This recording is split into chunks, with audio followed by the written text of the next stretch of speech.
Llegó Gina Ibarra acompañada de grandes especialistas, reconocidos conferencistas, profesionales de la salud y autores importantes. Entérate de todo lo que quieras saber sobre tus hijos con Gina Ibarra en Hablando de Mamá a Mamá. ¡Comenzamos!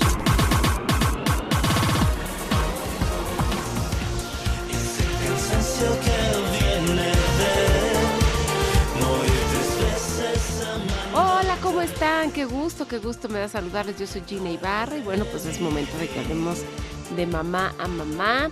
Y fíjense que el día de hoy vamos a hablar de una enfermedad que anda por ahí en esa temporada, que es la influenza, y que yo de aquí les digo que por lo menos 3 personas que conozco les dio influenza. Y la verdad es que lo que te dicen es que es un dolor horrible en todo el cuerpo, que se sienten muy mal. Y incluso una de nuestras invitadas le dio influenza y 2 semanas sin venir aquí al programa que tenía que venir. O 3, creo que se echó 3 semanas de que si es que no me aguanto. Me duele muchísimo el cuerpo.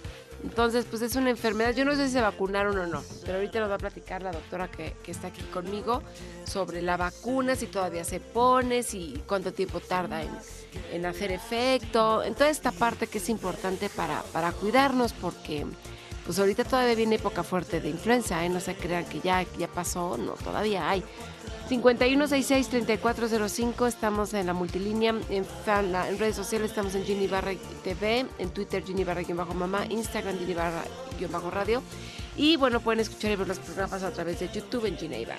Y bueno, está ahí conmigo la doctora Carmen Espinosa. Ella es infectóloga, ¿verdad? Es tu especialidad. Infectóloga pediatra. ¿Cómo estás, Carmen? Muy bien, muchas gracias, Gina, por invitarme. Gracias a ti para abrirnos el conocimiento, para saber sobre esta enfermedad que ya todo el mundo dice, ay, ya, o sea, como que ya no lo toman tan en serio. Dicen, cuando me he puesto más enfermo, cosa que yo digo que es un mito. Es totalmente un mito.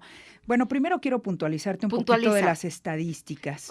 Porque la mayoría de la gente está pensando que no tenemos casos y es todo lo contrario. Uh-huh. En los últimos 9 años, si tú quieres verlo así, tenemos en la segunda peor época de influenza en estos últimos 9 años. Uh-huh. Entonces, ¿ahorita estamos en la segunda peor? En los últimos 9 años. Yo creo que la primera era la de H1, que estaba fue la del 2013-14. Sí, que la maestra fue que dijo el H1, esa. Bueno, la del 2009 ha sido de las peores epidemias que hemos tenido. Ajá. Pero en los últimos 9 años, o sea, te estoy hablando del 2011 para acá. O sea, sí está gruesa.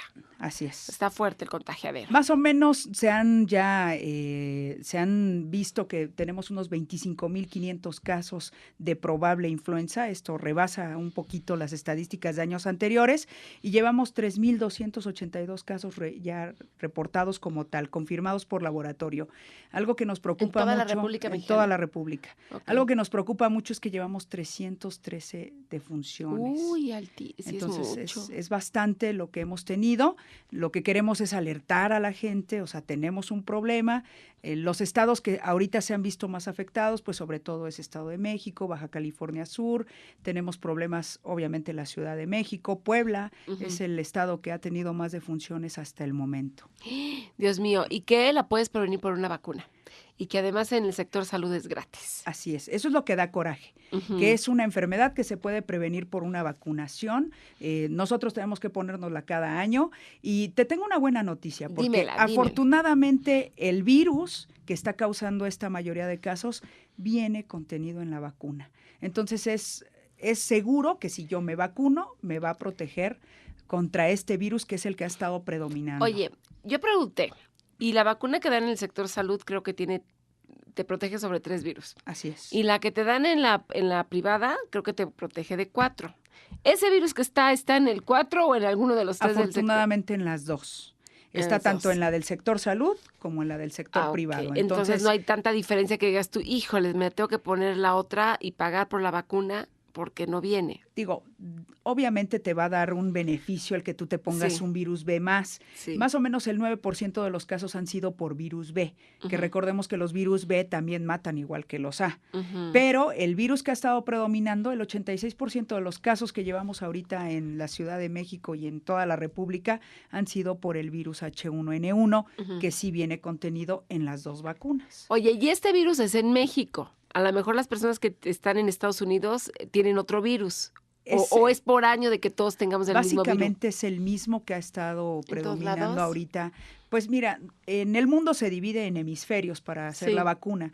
Entonces se hace una vacuna para el hemisferio sur y otra para el hemisferio norte. Nosotros tenemos en común los virus que está presentando, por ejemplo, Estados Unidos.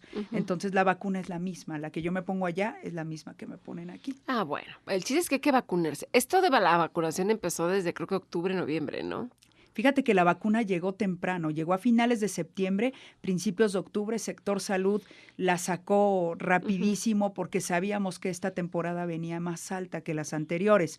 Esto es una tendencia que hemos estado viendo desde el 2009 que tuvimos la epidemia que paralizó la ciudad y siempre estamos viendo cuál es la tendencia. Entonces, como que falta avisar, ¿no? Porque yo no veo comerciales y anuncios de ponte la vacuna de la influenza, ponte la vacuna de la influenza. No. O sea, fíjate que hemos estado haciendo mucha campaña para la vacunación. Hay carteles en el metro, se han estado dando spots tanto en la televisión como en pues el yo radio. No he visto nada, qué malo, no me he checado. En las redes sociales, por lo menos sociales sí he visto 3 o 4 laboratorios diferentes que son los que hacen la vacuna han estado sacando spots, videos de cuánto te protege la vacuna, o sea. Pero todavía hay mala información, te lo digo porque varias personas que yo conozco incluso van aquí a las empresas y te la ponen y hay quien dice, no, yo no me la pongo porque me da peor. Aquí vinieron a Fórmula a ponerla este año, ¿verdad? Y yo no me enteré de que la vinieron a poner y me la puse en otro lugar.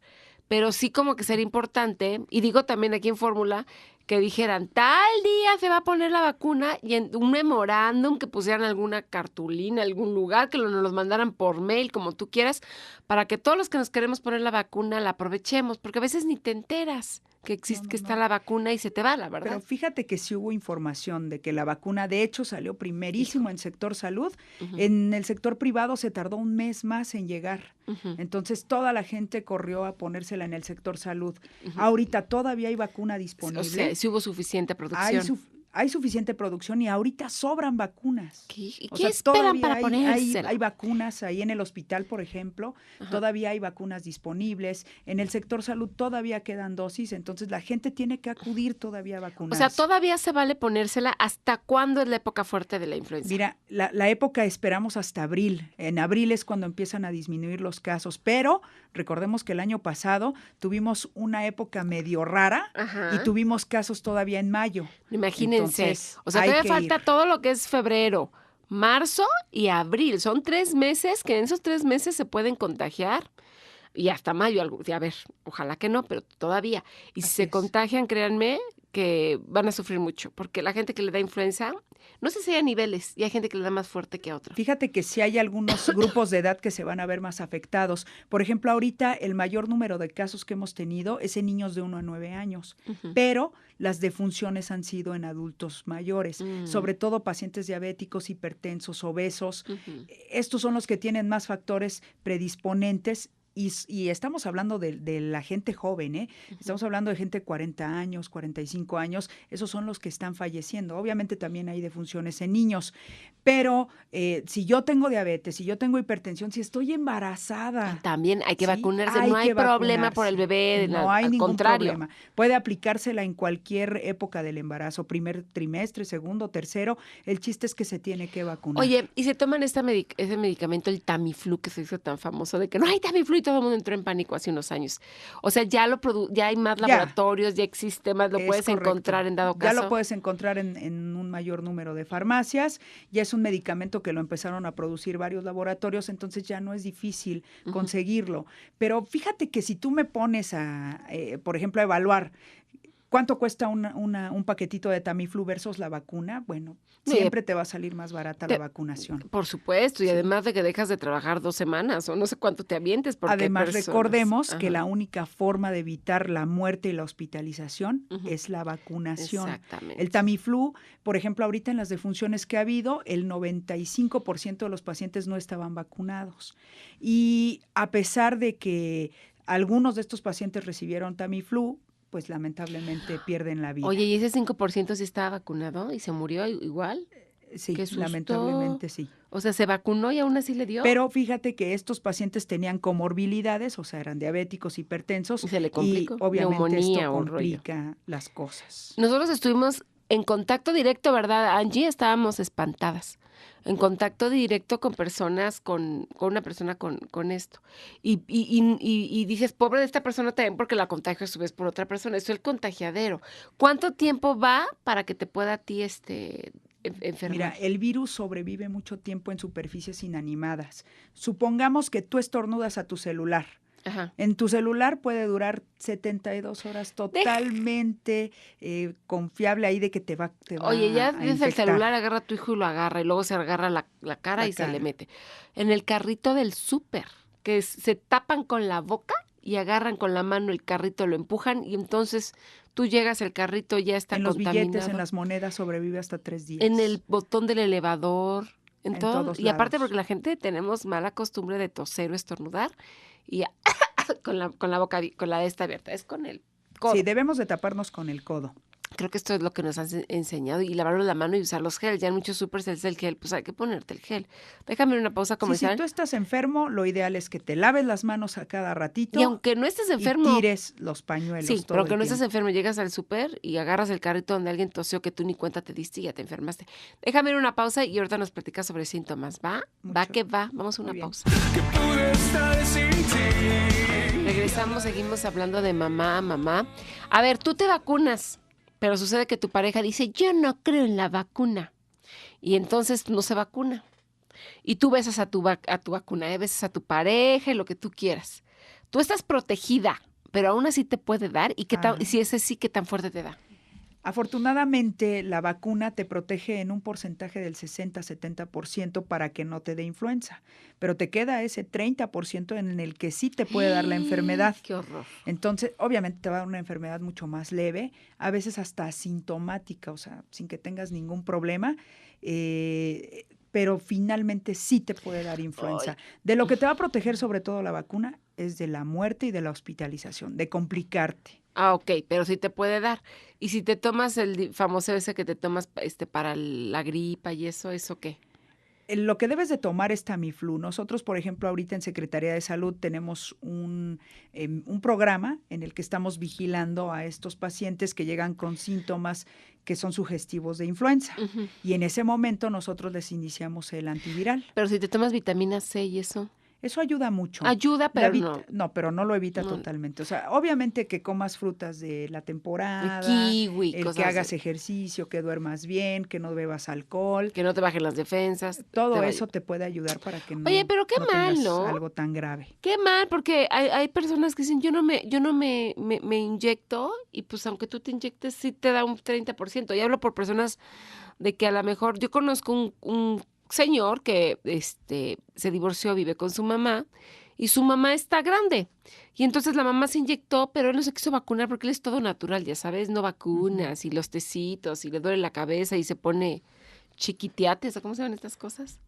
Pues chicatines, no sé. O no sé lo que se chiqueadores. Chiqueadores, eso que se ponen en la sien. Pero no se toma un paracetamol, porque no, eso no es natural. Pero qué fastidio, porque amuela a la mamá grande, ¿no? Claro. A la señora ya de edad. No, fíjate que la mortalidad en los adultos de más de 65 es mucho más alta. No, qué horror. O sea, un adulto mayor que le da una neumonía por influenza y que tiene comorbilidades, es muy probable que fallezca. Bueno, o sea, la mejor opción es vacunarte. Te tienes que vacunar, y si la gente con la que convives no se vacuna, pues qué mal, pero te puede llegar a pasar. Y más que dices que son mucho, este virus está bien canijo, o sea, sí, vive mucho tiempo. Ahorita vive mucho tiempo en los objetos inanimados, ¿no? En las monedas, en los billetes, 3 días tranquilamente. Si alguien tosió en estos micrófonos y estamos tú y yo, pero tenemos que chupar el micrófono para que nos enfermáramos, sí. ¿No? Tendríamos que agarrarlo y después. ¿Y si le das beso a alguien en el cachete? No. Es bajo el porcentaje. Generalmente es cuando estornudan, tomamos la mano de la persona. Y luego nos pasamos esta mano en la cara. Y luego nos tocamos la cara y ahí es cuando nos transmitimos el virus. O que estornudan, ¡achó! Y no se tapa la boca y entonces tú estás respirando su saliva. Sí, un y estornudo se te mete por ahí. Más o menos te da 1 metro de gotitas de flush. Oh, sí, y en ese flush en 1 metro yo estoy, ay, oye, tápate la boca porque es una cochinada que no te... Y ya se me metió. Entre así lo que estoy alegando que no se tapó la boca, su flush... O como, ya lo aspiraste. Ya lo aspiré y entonces ya me voy a enfermar. puedes enfermarte. No, qué caray, eso sí está tremendo. Tremendo. Dime, por favor. O sea, ya ni le digan salud a alguien cuando estornude, porque en el salud ya absorbieron sus babas. Dime, por favor, los síntomas. Mira, los síntomas son sencillos de identificar. Generalmente vamos a tener un paciente que inicia súbitamente con fiebre, que puede ser hasta 40 grados. O sea, se va a sentir muy mal. Vamos a tener dolor de cabeza importante, tos, que inicialmente seca y después empieza a ser como con expectoración, inclusive puede ser verdosa el moco que estás expectorando. Y lo principal, tenemos mucho dolor de músculos y de articulaciones. Eso es muy característico de la influenza. Entonces, si tú conoces a alguien que le dio influenza, te va a contar que le costaba trabajo inclusive ir al baño porque le dolía mucho el cuerpo. Le dolía el cuerpo. Así es. Este famoso cuerpo cortado. A ver. ¿Sí? Pero en 100%. Así es. A ver, cuando tienes eso la gente no piensa, ay, tengo influenza. Dice, ya me dio gripa. Exacto, ya me dio gripa y se descuidan. A ver, toman el paracetamol. ¿Te hace daño tomar paracetamol? No, no te hace daño tomar paracetamol, o sea, es una buena indicación. Lo malo es que los pacientes acuden tardíamente al médico, entonces se empiezan a automedicar con algunos antivirales que no sirven para la influenza, por ejemplo, la amantadina, que es un antiviral que traen algunos medicamentos, no sirve para la influenza. ¿Y todos tienen que tomar este medicamento, el Tamiflu, con la influenza? Porque yo he conocido personas que dicen, ay, me dio influenza, y no se toman el Tamiflu, nada más están con reposo, con tecitos, con el paracetamol, y ya, se les va una influenza bien cuidada no tiene por qué complicarse. Esto quiere decir que tenemos que acudir con nuestro médico. Generalmente nos dejan paracetamol para lo que es el malestar general y, si te tomas reposo. Si te cortas sin saber qué es esto, te tomas estas que te cortan la gripa, como el antiflu y esas cosas. No es recomendado. ¿Pero te puede hacer daño que te dé un choque ahí? Pues no que te dé un choque, pero sí pueden complicarte las cosas. Sobre todo que les empiezan a dar antibióticos, empiezan a utilizar inclusive esteroides. Está como muy de moda entre los médicos dar dexametasona inyectada a los pacientes con enfermedad respiratoria. Y pues esto no es benéfico porque es algo que te va a bajar más las defensas. Entonces te empiezas a complicarte o empiezas a tomarte el antibiótico porque crees que es algo bacteriano. Y no te ayuda en nada. Y no te ayuda en absolutamente nada. Lo ideal es que la gente, una vez que tenga los síntomas, acuda con su médico. El Tamiflu famoso se puede tomar en las primeras 48 horas, hasta 72 a lo mucho. A ver, pero te tienen que hacer un examen de sangre para saber que si es influenza o no. O sea, si tú empiezas con los síntomas, te lo tomas y no te pasa nada. Así es. Si tú vas con los síntomas y el cuadro es compatible, por ejemplo, al hospital, te digo que tenemos un programa en el que nosotros vigilamos los pacientes que llegan con probable influenza. Entonces, de cada 10 pacientes que llegan a la consulta, si están en las primeras 48 horas de evolución, les damos el antiviral. Y 1 de cada 10 les vamos a tomar la prueba para corroborar que haya sido influenza. ¿Es caro el Tamiflu? Sí, es caro. Chale. Así que como que... Está más caro que la vacuna. ¿Cuánto te sale la vacuna? Como 700 pesos. 700, 800 pesos. ¿Y eso te sale el Tamiflu? ¿Y es una sola toma o cuántas tomas? Son 2 tomas al día. Es cada 12 horas, 5 días. Pero te alcanza el botecito con 1,000 pesos, digamos, te alcanza para... Bueno, pero son 1,000 pesos más la consulta del doctor, más el ibuprofeno o paracetamol. Más la molestia. Más los días que te vas a quedar sin trabajar. Y luego si no tienes quien te cuide a tus hijos, o sea... El gasto se va mucho más. Les tienes que comprar Tamiflu a varios porque te enfermas, tú ya contagiaste al marido con o a los hijos. A los hijos, ¿no? Entonces ya no, de hecho, a lo mejor hasta 5,000 pesos de nada más de medicamentos. Nada más. Lo ideal es vacunarse. Oigan, ya vacúnense, porque de verdad es que es un contagiadero. ¿Por qué esta inconsciencia de no vacunarse? Yo de repente de verdad escucho gente y no. Y digo, pero ¿por qué? ¿Por qué no se vacunan? Las vacunas son buenas. Es un tabú y está confirmado, que los pacientes muchos no se vacunan. Javi, ¿tú te vacunaste ya? Dime la verdad, Javi. Porque si no, no te voy a despedir de beso de ti. ¿Sí vacunaste? Ya. Angie, ¿te vacunaste? Tú sí, pero tu prometido no se vacunó. Y intercambia fluidos con su prometido. Y entonces traes el bicho por ahí en algún lugar, Angie. Es que está, ¿no? Esta parte de que te vacunen. Pero pues bueno, es que sí hay todavía muchos miedos con la vacuna. Son miedos que deberían de quitarse la gente. Y que se te va. Yo el año pasado no me vacuné por irresponsable, ni vacuné a mis hijos como que, se me olvidó y sí voy a vacunar. Y el año pasado, pero de verdad es que por fortuna no nos dio a ninguno, pero por irresponsable. El año pasado fue una época bajita. Pero mira, la gente tiene miedo y no saben de qué está hecha la vacuna. La vacuna está hecha de virus muertos. O atontados, atenuados. No. Son muertos. Esos sí son muertos, pero hay otros que están atenuados. Exacto. Por ejemplo, la triple viral, que es de sarampión, paperas y rubiola, sí son de virus atenuados. Pero la vacuna de influenza, cada vez hacen vacunas más, mucho más seguras y más inocuas. Y la actual que tenemos de influenza es de virus inactivados, o sea, muertos y fraccionados. Entonces, así es, están hechos pedacitos. Aparte de que están muertos, están hechos pedacitos.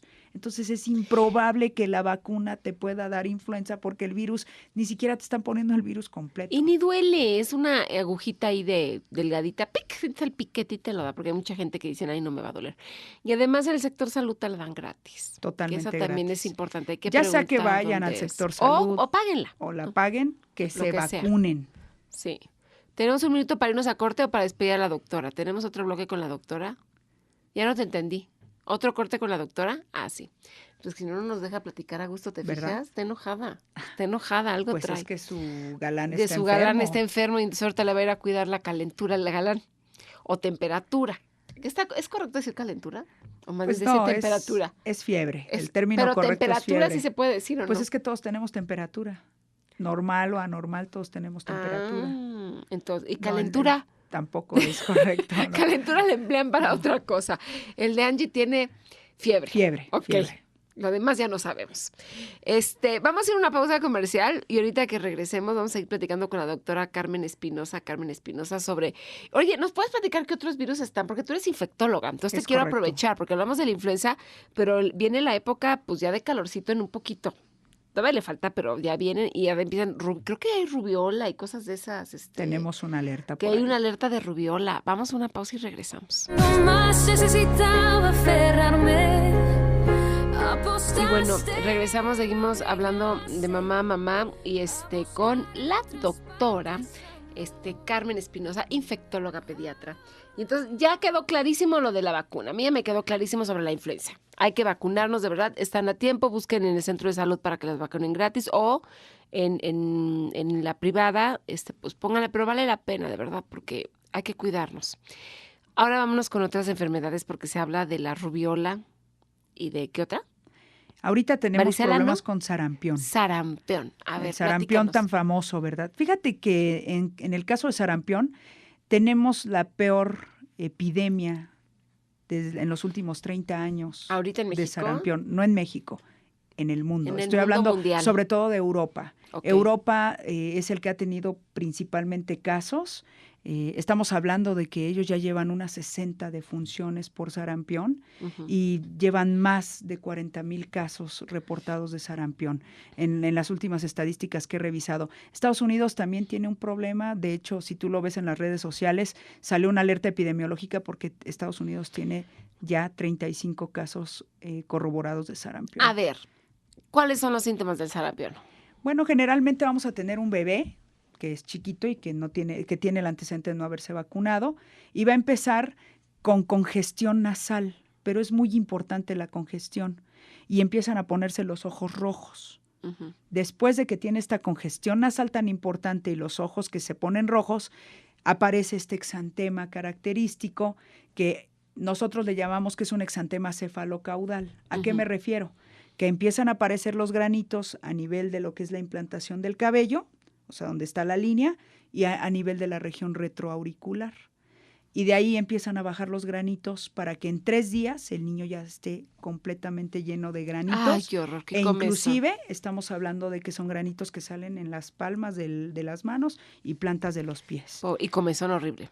No da tanta comezón. El problema es que te da una respuesta generalizada el virus y los niños empiezan a tener neumonía. Eso es lo peligroso. A ver, ¿dijiste niños chiquitos? Los niños chiquitos generalmente. ¿Y en grandes? También puede pasar, pero el cuadro clínico es un poco menos aparatoso. Fuerte. Y además se supone que ya estamos vacunados. Sí, nosotros por lo menos tenemos 3 vacunas de sarampión en nuestra vida. Bueno, pero a ver, ¿qué generación? Yo no sé si a mí me la pusieron de bebé, porque acuérdate que hay vacunas nuevas. ¿De qué año? Yo tengo un hijo que nació en el 98, ¿ya la tendrá? No, claro. Él inclusive le tocó triple viral. Fíjate que la vacuna de sarampión llegó a México México en 1970. A partir del 70 para acá, por supuesto. Sí, del 70 para acá. ¿Y entonces por qué hay casos de sarampión? No todo el problema es la gente que no se está vacunando. A ver, pero esta viene en la cartilla. Sí viene en la cartilla. ¿Y entonces qué onda? ¿Por qué no se las vacunan? Hay gente que no cree, ¿verdad? Que no cree en las vacunas. Oye, cada vez hay más de esas, ¿verdad? Personas que no creen en las vacunas. Lamentablemente sí. Por ejemplo, Europa tiene muchos problemas con grupos antivacunas. Sí. Allá tú estás hablando de que de cada 10 niños que van a la guardería solo están vacunados 5 o 6. ¡Está terrible! Y creen que la leche materna te va a proteger de todo. Y no, la leche materna es buenísima. Es el mejor alimento para nuestros hijos. Y sí van nuestros soldaditos, nuestro sistema inmunológico, ayudamos a nuestros hijos. Pero eso no es suficiente para proteger a nuestros hijos. No. Y hay quien sí lo cree y se hacen campañas y se enojan. Yo sí conozco a una compañera de mi hija de la escuela y su mamá es antivacunas. A ella sí le pusieron vacunas, pero ella no le ha puesto una sola vacuna a su hija. Así es. Y es terrible. Y bueno, las mamás dicen, es que ve cómo mi hijo no se ha enfermado. Y no se le ha enfermado. Pero no se ha enfermado porque tenemos buenos rangos de vacunación en los demás niños. Claro, pero o sea, no lo están protegiendo los que sí se vacunaron. Claro. Pero sí es irresponsable el que no te apliquen las vacunas. Ahorita de los problemas que tiene Estados Unidos, del brote que ha tenido, pues prácticamente los niños no están vacunados o tenían muy poquito tiempo de haberse puesto la vacuna. Uh-huh. La mayoría son niños no vacunados. No, bueno, es que ¿y ahí cómo le haces? O sea, legalmente no puedes obligar a una mamá. Fíjate que depende mucho del lugar del que estemos hablando. Por ejemplo, aquí en México no está como tal legislado que sea un delito, pero tú sí puedes, por ejemplo, si te llevan a un niño que no tiene vacunas y que tiene descuido en su alimentación, tú lo puedes denunciar como maltrato infantil.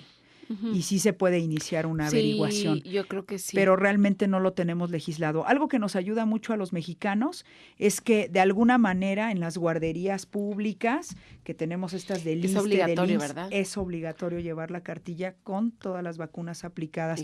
Y eso sí nos ayuda mucho. Sí, claro, porque si no los admiten. Entonces muchos papás que tengan esa ideología dicen, no, pues con tal que los admiten que se la pongan. Pero fíjate que me he encontrado gente en internet que le están pidiendo la copia de la cartilla a alguien. Uh-huh. Para que no, como para sustituir la de su hijo. Eso está terrible. No, está muy mal. Está terrible. La verdad a mí se me hace una inconsciencia. Y sí, yo creo que hay que tener tolerancia y respetar las formas de pensar de otros, pero ya cuando va contra la salud de alguien y más, pues es tu propio hijo que no se puede defender y decir, oye, pues yo no me quiero morir, ¿no?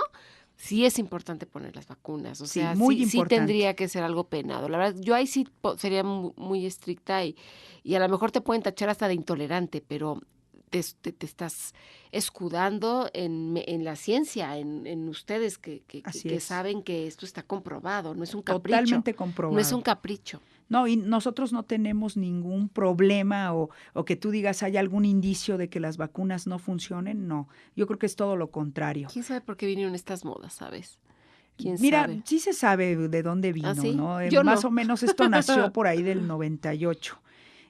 Hay un médico estadounidense que se llama Andrew Kliefter. Uh-huh. Él lo que hizo fue publicar un artículo en el que asoció la vacuna de sarampión uh-huh. con el desarrollo de autismo. Uh-huh. Entonces, a partir de este artículo... Ya todo el mundo empezó a sacar. Todo el mundo empezó a decir, ay, algo sucede, algo pasó. Pero fíjate que se le hizo un análisis a su artículo, se citaron los casos que él supuestamente estaba reportando y se encontró que todo era total y absolutamente manipulado por el autor. Imagínate, qué pena, ¿no? Pero el daño que ya le hizo al mundo ya fue. Al mundo, exactamente, por un artículo de alguien que se supone que tiene credibilidad. Así ¿no? es. A él le quitaron su licencia médica, él ya no puede ejercer. Pues le fue bien. Pues le metió a la cárcel. Por lo menos, ¿no? Pues sí, ¿cuántos niños no se han muerto, no? Ahorita sí hay defunciones por estas ideas de los papás de todo natural y todo el rollo. Y mira, yo no estoy en contra de las cosas naturales.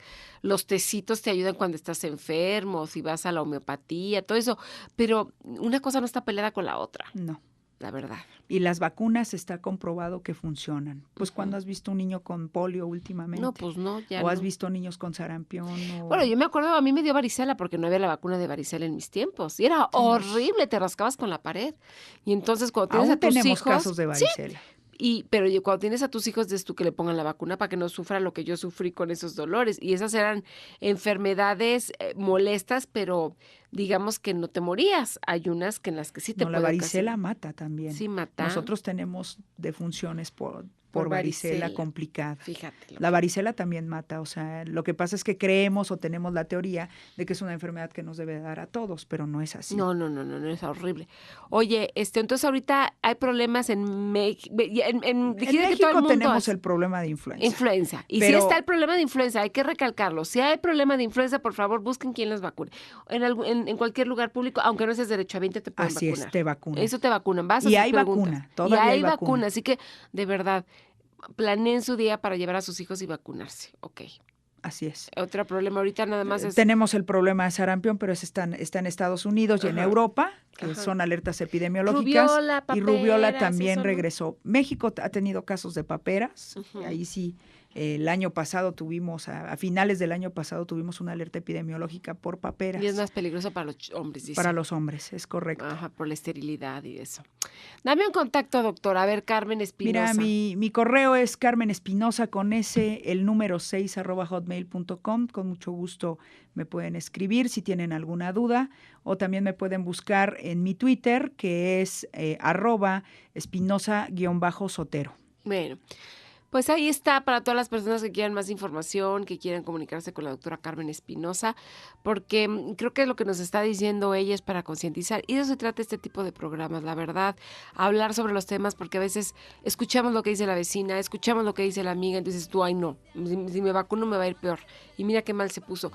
De casualidad se enfermó, a lo mejor se le bajaron las defensas y lo asoció y pudo haber sido que sí le dio un gripón terrible, pero no como influenza. La influenza es una enfermedad que mata y hay que tener más cuidado con los pequeñitos y con los abuelitos, ¿no? Y yo te felicito por hacer este tipo de programas. Qué bueno que haya gente que se dedica como tú a hablar de cosas importantes para la salud de nuestros Muchas niños. gracias, Te doctora. felicito mucho. Gracias, doctor. Te voy a dar otra fecha ahorita porque como me gusta que me digan cosas lindas. Es que eso sí. Es muy bueno, No, porque estás trayendo información confiable y yo te felicito mucho. Muchas gracias. Qué bueno. Qué linda. Doctora Carmen Espinosa, ahí está. Vamos a irnos a una pausa comercial y regresamos con más información. Alma Acuña, terapeuta de lenguaje, llegó con su recomendación de libros y cuentos. Claro que sí, ya estamos aquí de regreso con mi queridísima Alma Acuña. ¿Cómo estás, Alma? Hola, Gina, muy contenta, como siempre, de estar aquí con ustedes en tu programa. Gracias. Gracias, qué bueno que nos acompañes. A ver, platícame, por favor. Bueno, pues hoy quiero compartir con ustedes un libro que se llama Guía Completa de la Dislexia para Familiares y Educadores. Es un libro de Editorial Cuarzo y es de una doctora que se llama Vive Hornsby. Es una doctora, es una especialista inglesa que tiene mucha experiencia con esto. Y mira, revisando el libro, la verdad es que me gustó mucho porque sí realmente es una guía y vienen muchos aspectos cuando estamos identificando que uno de nuestros niños, ya pasando el periodo de enseñanza de lectoescritura, es decir, entre los 5, 6, 7 años, no termina el niño de leer adecuadamente, no está escribiendo adecuadamente, es algo que se le está complicando, sigue teniendo algunas omisiones, sigue teniendo una caligrafía que no se entiende, etcétera, ¿no? Sabemos que dislexia se refiere específicamente, justamente, ¿no? Que nos explicaras el término. Gracias. De dislexia. Dislexia se refiere específicamente cuando durante el desarrollo, durante el proceso, los niños no pueden leer, les está costando trabajo. Evidentemente no lo vamos a diagnosticar como tal o a pensar que es una dislexia si es un niño que tiene 5 años. Oye, ¿no? pero nada más es el leer o también el escribir. Esa es una muy buena pregunta. Aquí en el libro lo enfocan este término porque yo creo que, bueno, lo enfocan así porque es el más conocido, ¿no? Pero caben dentro también las cuestiones de disgrafía, que es exactamente que no puedes escribir adecuadamente, y también temas de cálculo. Esos 3 aspectos, la cuestión de leer, la cuestión de disgrafía y la cuestión matemática, se colocan en una sola canasta. Discalculia o algo así se llama. Discalculia, ¿no? Efectivamente. Claro. Y entonces esas 3 las puedes juntar ya en un problema de aprendizaje como tal, ¿no? Ahora, aquí en el libro están ocupando el término para referirse tanto a la parte escrita como a la parte lectora, que al final final van de la mano, ¿no? Entonces, lo titula como tal, como una guía para familiares y educadores, porque bueno, como papás siempre vamos teniendo muchas preguntas, ¿no? ¿Realmente será que el niño tiene una dislexia o es que el niño no puede o no quiere o entre comillas es flojito, porque a veces se ocupan esos términos, ¿no? Entonces, el libro nos va explicando qué es lo que tenemos que ir observando, en qué momento tenemos que irlo observando y también poner atención a cosas que no podemos, que se pueden incluso confundir, ¿no?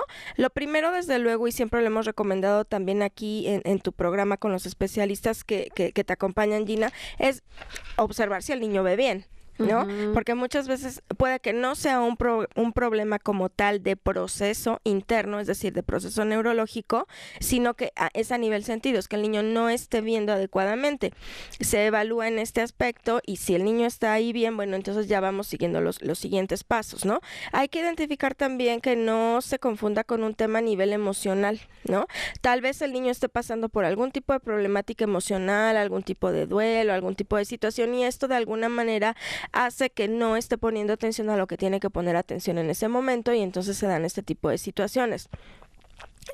También una cuestión a nivel auditiva, que el niño no está escuchando adecuadamente y entonces eso haga que pues no tome adecuadamente el dictado, un tema de hiperactividad también, por ejemplo, o de falta de atención que no sea propia, o sea, que sea por eso que no se alcance como tal el proceso lector, pero no es que el proceso lector esté afectado. Entonces siempre es importante poder identificar desde dónde viene esta problemática para poder ayudar a los niños, ¿no? ¿Eso quién lo detecta? ¿Lo detecta directamente el maestro? Porque tú como mamá, pues a lo mejor no te das cuenta, como es tú, estará a nivel de los otros niños o claro. No. ¿Cómo va esto? O incluso muchas veces la mamá cree que tiene algún tipo de problemática, y ya cuando se habla con el profesor y el profesor les explica, no, es que está dentro del proceso, está a la par que los otros niños, no se preocupe.